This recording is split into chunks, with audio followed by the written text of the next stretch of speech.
After a night of counting, Sir Keir Starmer undoubtedly going to be in a better mood this morning than the Prime Minister. Here's Kate with a look at how this morning has panned out for each of the political parties so far. Thank you, Susanna. So with almost a third of the results in so far, it has been a good night for Keir Starmer. So Labour have won that Blackpool South by-election, a majority of more than 7,600, a huge swing of 26.3% from the Conservatives.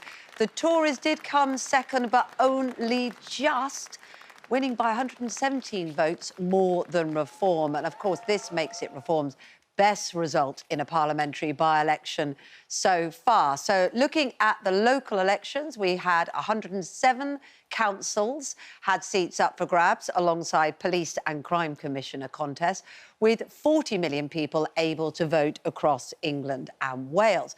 Let's see how things look so far. So the Lib Dems and the Greens have made some gains, 18 for Lib Dem, 13 for the Greens, but the big winner of the night so far is Labour, securing more than 300 council seats. The Conservatives have suffered a drubbing, losing more than 120 councillors. And if we look at the map and try and colour it in a little bit, this is the picture so far. 35 councils declared. That's why there's lots of grey. But Labour have performed well in the northeast in areas such as Hartlepool, Newcastle upon Tyne and South Tyneside, although not completely robust in South Tyneside because they did lose 10 seats there. And in a historic result, the party have taken control of Rushmoor Council, the town dubbed the home of the British Army, run by the Tories for the last 24 years. Labour have also taken Broxbourne, further down in the south, in Hertfordshire, and Harlow in Essex. So we'll get word on the results for the mayoral elections later today and into the weekend, and those are the big ones for the Conservatives. If Labour take the West Midlands and Tees Valley mayoral posts off the Tories, it will be a major coup for Keir Starmer, as pollsters predict. If, and of course it is a big if, those patterns are repeated, it means the Conservatives could face a devastating loss in the upcoming general election. So, interesting bit of trivia for you, a bit of emotional resonance. Today marks the 45th anniversary of Margaret Thatcher's arrival in Downing Street. Prime Minister and the start of 18 years of Conservative rule. So, looking at this morning's election results, if they suggest the forthcoming general election, then it could well signal the end of Rishi Sunak's reign this morning. So I'm sure there'll be lots of questions and ponderings going on, won't there, Susanna and Ed? Yes, we're going to ponder some of those now with Pat McFadden, who is Labour National Campaign Coordinator. Well, very good morning to you. Can I put some things to you that might not be so good this morning? You lost out in Oldham.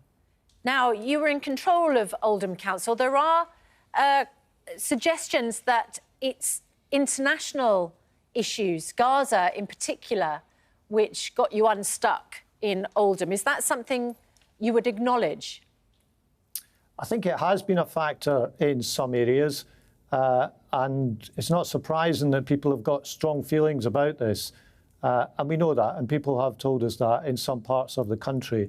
In Oldham in particular, I'm not convinced it's the only thing going on there, because there are some very, very local factors in Oldham which have meant that we've actually lost seats there for the last few years running, well before the latest outbreak of war in the Middle East.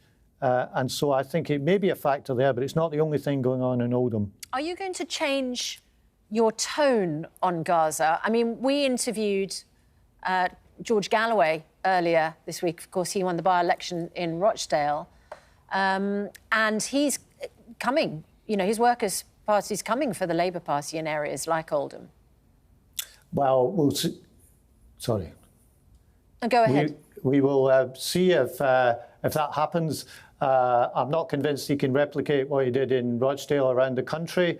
Of course, we take these views seriously. But if you look at last night as a whole, we've had really excellent results. We've been gaining in the north, in places like Hartlepool, where we weren't doing well a few years ago, in the south, in places like Rushmoor, And most of all, in Blackpool, where we had a really historic by-election last night, which we won with a 26% swing. And when all the dust has settled on the counts over the next few days, the thing that we'll be looking at most of all is, are we doing well enough in the kind of parliamentary constituency that will be decisive at the next general election? And the evidence so far of last night, and I accept there's an awful lot of counting still to be done, that in critical constituencies, not just Blackpool, but places like Thurrock, places like Southend East, other places that will be really important in the general election, we're doing well, and that's what will really matter when the general election comes sometime later this year.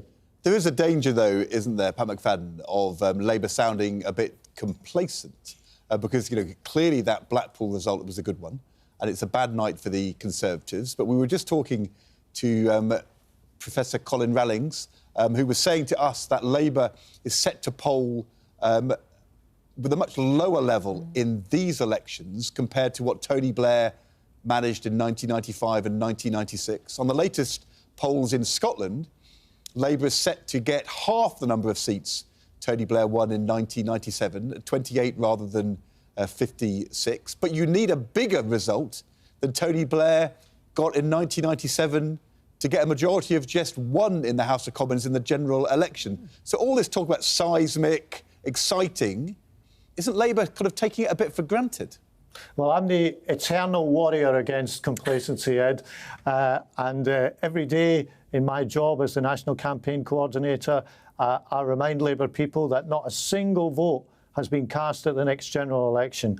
But I do think that we've made substantial progress, really great progress, since Keir Starmer became leader a few years ago. And he's coming off the back of a more difficult general election result than Tony Blair had to deal with all those years ago. So I think when the dust has settled, we'll be able to point to really substantial progress. The situation in Scotland, which you mentioned, is looking positive for Labour, more positive than it has been for 10 years or more. And I'm confident that we'll make gains there at the next general election. How many, I don't know. But in Scotland, as in England, I think people are looking for change. They've had two governments that have been in power for a long, long time, the SNP in Scotland and the Tories in England.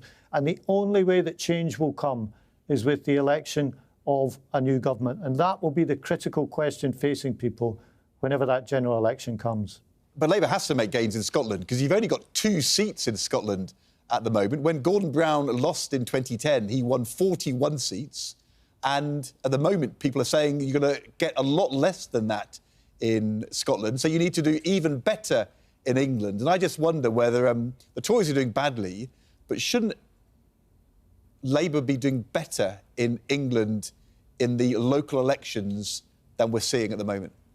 Well, if you look at that Blackpool South by-election, it's a 26% swing. Now, I don't suggest that you can replicate that at a general election, but in that by-election, which is the only election last night where Rishi Sunak's Conservative Party and Conservative government were directly on the ballot paper, out with any local council factors or mayoral factors or anything like that, when people are deciding which MPs they want to send to Parliament, they're voting Labour by a big margin. So I don't think anything is decided about the next general election, but I do think we've made really good progress under Keir Starmer. There is a mood for change in the country, and from now until polling day in the general election, we will go to people and say the only way to get change is to get rid of this government, because it's run out of ideas, it's run out of road, and it's running out of time. And the sooner that election is called, the better. All right, Pat McFadden from the Labour Party, thank you very much indeed. Labour's National Campaign Coordinator. Eternal warrior against complacency. That's a catchy slogan. Well, I don't think Pat's ever been a kind of, seen as a... Did he say warrior or warrior? I think I don't know. Did you say warrior, Pat, or warrior? I said warrior. Warrior, yes. Oh, yeah. I mean, look, I really worry about complacency. But he's fighting against it. Good. Thank you very much indeed.